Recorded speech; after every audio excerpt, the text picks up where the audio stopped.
Name the country in the Middle East that has the values, generally speaking, that we have. I can only name one. Why are we standing with all those who are against Israel? They've tolerated more provocations than probably any other country in history. And despite having enough arsenal of nukes to obliterate their enemies, believe me, they can take care of themselves. How many have they lobbed? Answer, 0. While everyone complains about all the evils that Israel has done to the Arabs and then picks apart each tiny imperfection with their democracy, by the way, a republic is ugly. Tens of millions of Arabs, tens of millions, have suffered atrocities at the hands of their own countries. Gays are still tortured today and killed. Bloggers jailed without cause. Women humiliated, raped, and murdered. Dissidents killed. Protesters shot. Terrorists born. Suicide bombers given by their mothers. But Israel is the evil one? That's the obstacle to peace? Let me ask you this. How many homosexuals have been stoned to death by the Israelis? How many adulterers have been buried up to their neck in sand and stoned to death in Israel? How many bloggers have been jailed without cause? How many terrorists are wearing a yarmulke? But now, the world is being led to the water. That Israel is the evil one, and it's about to drink. Don't drink that water. They have measurably, no, it's the Middle East.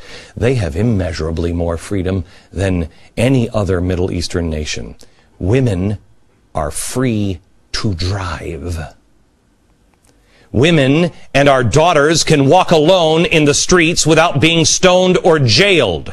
You can bring a Bible or a Quran into Israel.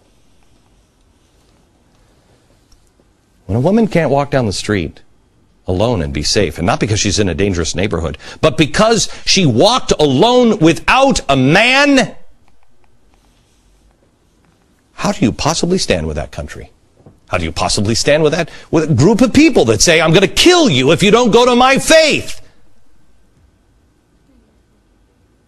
A country that treats women or people who are at all different like a dog. Treats a woman as a piece of furniture or a sexual toy that can be raped. And the courts will allow it. How is it that a country like ours actually listens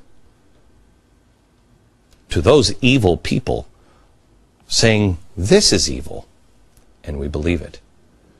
How many Israelis have taken someone off the streets and then beheaded them on videotape just for political reasons?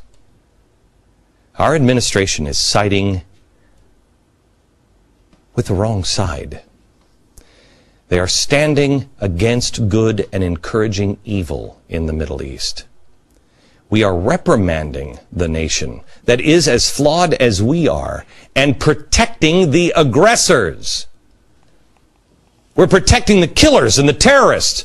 We have gone from a nation who was doing the wrong thing by siding with Mubarak to a nation who is doing an even greater evil by arming Al-Qaeda and the Muslim Brotherhood, which empowers Iran and also, in the end, destroys Israel.